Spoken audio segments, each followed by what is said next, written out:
Respiratory acidosis. Respiratory acidosis occurs when the lungs fail to remove enough carbon dioxide from the body. As carbon dioxide accumulates, it combines with water to form carbonic acid, which then releases hydrogen ions and lowers the pH. In other words, this is an acid-base disorder caused by hypoventilation. By definition, respiratory acidosis is present when the pH is below 7.35 and the PaCO₂ is greater than 45 mmHg of mercury. The bicarbonate level may be normal in the acute form of the disorder or elevated in chronic cases, depending on whether the kidneys have had time to compensate. The primary mechanism behind respiratory acidosis is hypoventilation. When the lungs are not moving enough air to expel carbon dioxide, the body retains it, a state known as hypercapnia, which drives the pH downward. There are several common causes of respiratory acidosis, and they can be grouped by system. First, central nervous system depression can impair the drive to breathe. This may occur with drug overdoses, such as opioids or sedatives, after head trauma or a brainstem injury, or under the effects of anesthesia. Second, neuromuscular disorders can interfere with the ability of the respiratory muscles to function. Examples include Guillain-Barré syndrome, myasthenia gravis, ALS, and spinal cord injuries. Third, chest wall or lung restriction can limit ventilation. Severe obesity, kyphoscoliosis, and flail chest are all conditions that may contribute. Fourth, airway obstruction or underlying lung disease is a frequent cause. Chronic obstructive pulmonary disease, asthma, especially severe or status asthmaticus, airway swelling such as in anaphylaxis or epiglottitis, and upper airway obstruction from tumors or a foreign body can all result in carbon dioxide retention. Finally, respiratory muscle fatigue or outright failure can develop. This may happen after prolonged ventilatory effort, such as during an asthma exacerbation or from neuromuscular fatigue in critically ill patients. It can also result from inadequate ventilator settings that fail to support the patient's needs. The clinical signs and symptoms of respiratory acidosis vary depending on whether the condition is acute or chronic, as well as on its severity. In acute respiratory acidosis, the onset is rapid. Patients may present with confusion and agitation along with headaches and lethargy, sometimes progressing to altered mental status. Shortness of breath and cyanosis are common, and vital signs may reveal elevated heart rate and increased blood pressure. In chronic respiratory acidosis, which is often seen in patients with COPD, the presentation can be very different. These patients may appear clinically stable, with a near normal or compensated pH despite persistently elevated carbon dioxide levels and higher bicarbonate. They may also have baseline hypoxemia that their bodies have adapted to over time. Compensation for respiratory acidosis. In respiratory acidosis, the kidneys attempt to retain bicarbonate in order to buffer the excess hydrogen ions that result from carbon dioxide retention. In acute respiratory acidosis, there is no time for renal compensation, so the pH remains low and the bicarbonate level is normal or only slightly elevated. In chronic respiratory acidosis, however, the kidneys have time to respond. They retain more bicarbonate, which helps bring the pH closer to normal, while the bicarbonate level becomes significantly elevated. You can see this difference on the ABG. In an acute case, the pH might be 7.25 with a PaCO₂ of 60 and a bicarbonate of 26.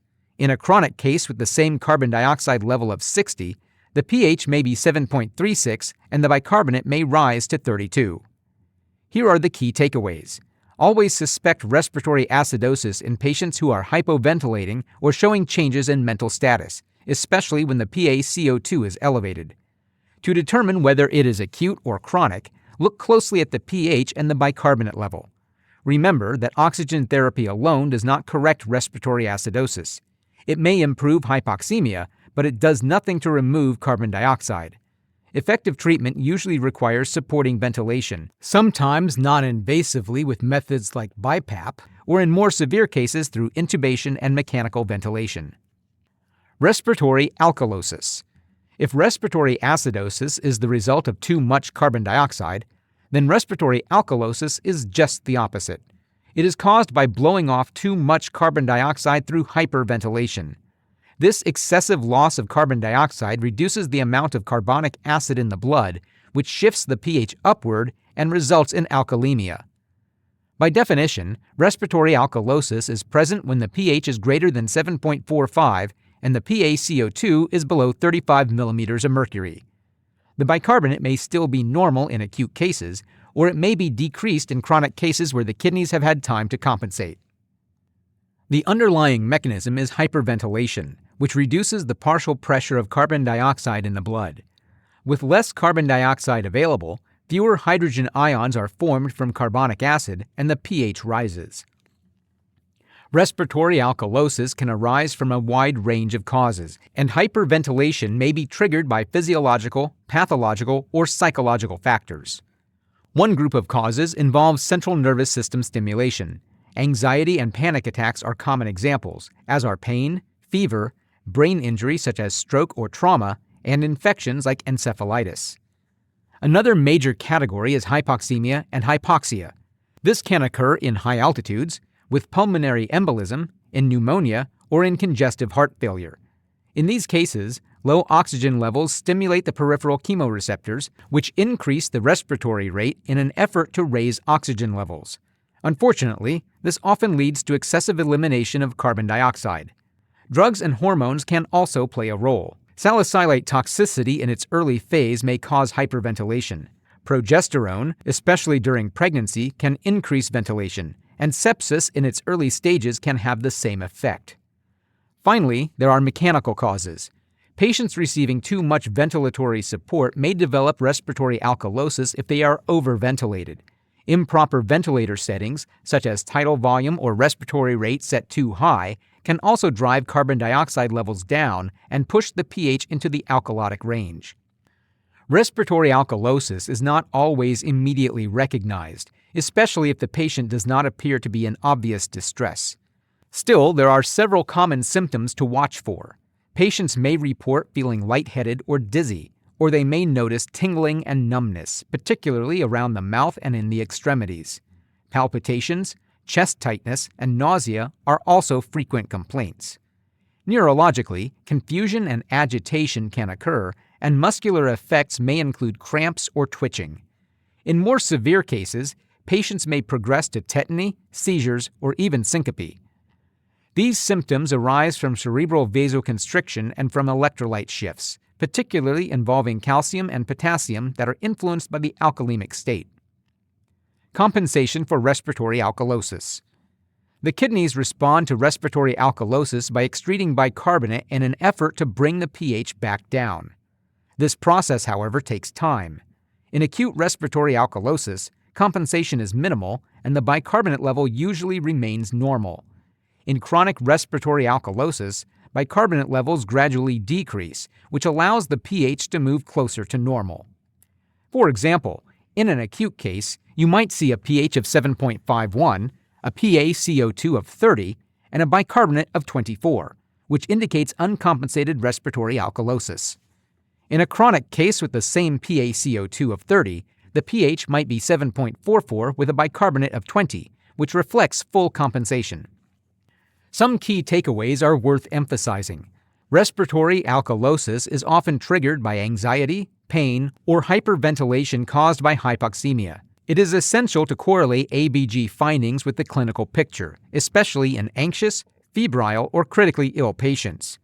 In mechanically ventilated patients, respiratory alkalosis may signal overventilation and could require adjustments to the ventilator settings. Prolonged alkalosis should not be ignored, even if the pH is only mildly elevated, because it can impair cerebral blood flow and reduce oxygen delivery at the tissue level. Acute versus chronic respiratory disorders. Understanding whether a respiratory acid-based disorder is acute or chronic is crucial for proper interpretation and treatment. Both respiratory acidosis and respiratory alkalosis can occur suddenly or develop gradually, and the degree of compensation is what helps you distinguish between the two. Acute respiratory disorders happen suddenly, for example, after a drug overdose, trauma, or a panic attack. In these cases, the kidneys have not had enough time to adjust bicarbonate levels. Chronic disorders, on the other hand, develop over days to weeks. This gives the kidneys time to compensate by adjusting bicarbonate levels, which helps bring the pH closer to normal.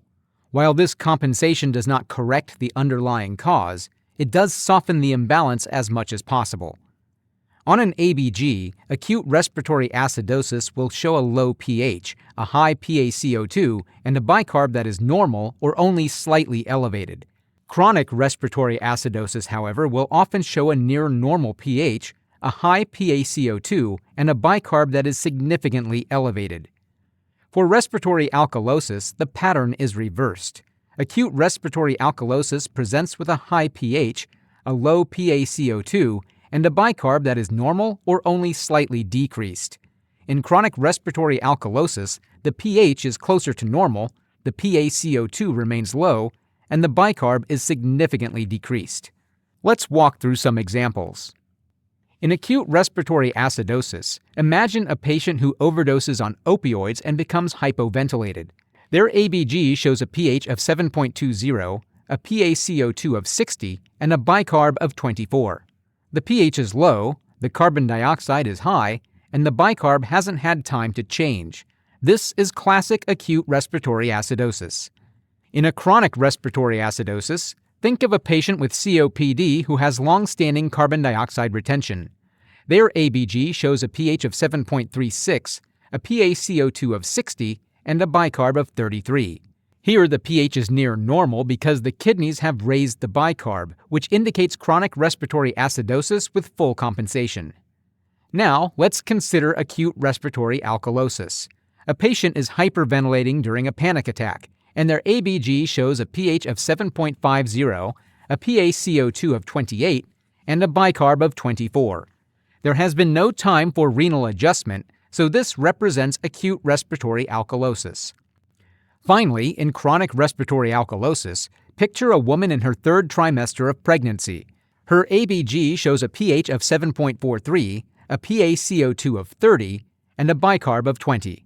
This reflects compensated alkalosis due to chronic hyperventilation stimulated by progesterone and is an example of chronic respiratory alkalosis. Why this distinction matters.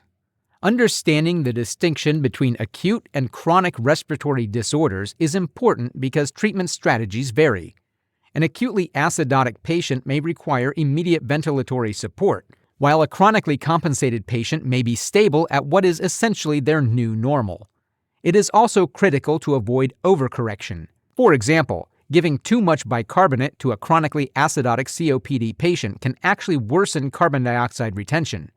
And finally, interpreting the pH in context is essential. A pH that appears normal doesn't always mean the patient is fine. It may simply reflect chronic compensation that is masking a serious underlying problem. Here's a clinical tip to keep in mind. If the pH is near normal and both the carbon dioxide and the bicarbonate are abnormal but moving in opposite directions, you are most likely looking at a fully compensated chronic disorder. In those cases, pay attention to which side of 7.40 the pH leans toward, because that will reveal the original disturbance. Common clinical scenarios: respiratory acid-based disorders. Now that you understand the pathophysiology, compensation patterns, and how to differentiate acute from chronic respiratory disorders, let's bring it all together with real-world examples. These common clinical scenarios will help you apply your knowledge and recognize patterns in practice. Scenario 1. COPD exacerbation. A 68-year-old male with a 20-year history of COPD presents to the emergency department with increasing shortness of breath, lethargy, and confusion. His arterial blood gas shows a pH of 7.30, a PaCO₂ of 68, a bicarb of 34, and a PaO₂ of 58 while on 2 liters per minute of oxygen by nasal cannula. The pH is low, which indicates acidosis. The carbon dioxide is elevated, and this matches the direction of the pH, confirming a respiratory acidosis. The bicarb is elevated as well, which means compensation is occurring, but it is incomplete. The conclusion is partially compensated respiratory acidosis due to a COPD exacerbation, with the added concern of moderate hypoxemia. The appropriate clinical action would be to initiate bronchodilators, corticosteroids, and possibly non-invasive ventilation such as BiPAP. His mental status and respiratory effort should be closely monitored. It is also important to avoid giving excessive oxygen, since this may reduce hypoxic drive in patients with chronic carbon dioxide retention. Scenario 2. Panic attack. A healthy 28-year-old woman comes to the clinic with dizziness, chest tightness, tingling in her fingers, and rapid breathing. She reports that she recently experienced a panic attack. Her ABG shows a pH of 7.50, a PaCO₂ of 28, a bicarb of 24, and a PaO₂ of 94 on room air. The pH is high, which indicates alkalosis. The carbon dioxide is low, and that matches the alkalemia, pointing to a respiratory alkalosis. The bicarb level is still normal, which means no compensation has occurred yet. The conclusion is acute uncompensated respiratory alkalosis. The clinical action here would be to reassure the patient, guide her through controlled breathing exercises, and consider short-acting anxiolytics if her symptoms continue. Scenario 3. Neuromuscular failure. A 45-year-old male is admitted with progressive muscle weakness. He now has shallow breathing and is becoming drowsy. His ABG shows a pH of 7.22, a PaCO₂ of 70, a bicarb of 26, and a PaO₂ of 60 on room air. The pH is low, which indicates acidosis. The carbon dioxide is very high, and this matches the acidemia, confirming respiratory acidosis. The bicarbonate is still normal, which means there has not yet been time for renal compensation. The conclusion is acute uncompensated respiratory acidosis. The clinical action here is urgent. Immediate respiratory support is required, and intubation should be strongly considered. His vital capacity and blood gas trends must be closely monitored, and he should be admitted to the intensive care unit for ongoing neuromuscular monitoring. Scenario 4. Pregnancy-related hyperventilation. A 34-year-old woman in her third trimester has no respiratory complaints but undergoes a routine arterial blood gas while hospitalized for observation. Her ABG shows a pH of 7.44, a PaCO₂ of 30, a bicarb of 19, and a PaO₂ of 97. The pH is technically within the normal range, but it leans toward alkalosis. The low carbon dioxide confirms a primary respiratory alkalosis, and the low bicarb shows that renal compensation is present. The conclusion is a fully compensated chronic respiratory alkalosis. In this case, no treatment is required. This is a normal physiologic change caused by progesterone stimulation of the respiratory centers during pregnancy. Scenario 5. Mechanical ventilation mismanagement. A sedated ICU patient on a ventilator is found to be overbreathing due to a high respiratory rate setting. The ABG shows a pH of 7.51, a PaCO₂ of 25, a bicarb of 23, and a PaO₂ of 110 while on 60% oxygen. The pH is elevated, which means alkalemia. The carbon dioxide is low, which confirms a respiratory alkalosis. Because the bicarb is still normal, this is an acute finding. The conclusion is acute respiratory alkalosis caused by overventilation. The appropriate clinical action is to adjust the ventilator rate or tidal volume to avoid further carbon dioxide washout. It is also important to monitor closely for signs of decreased cerebral perfusion, such as confusion or irritability. These cases highlight why context is so critical when interpreting ABGs. The same acid-base pattern can come from very different causes, and the treatment must always be tailored to the patient, not just to the numbers on the blood gas report. For more helpful resources, visit our website at respiratorytherapyzone.com.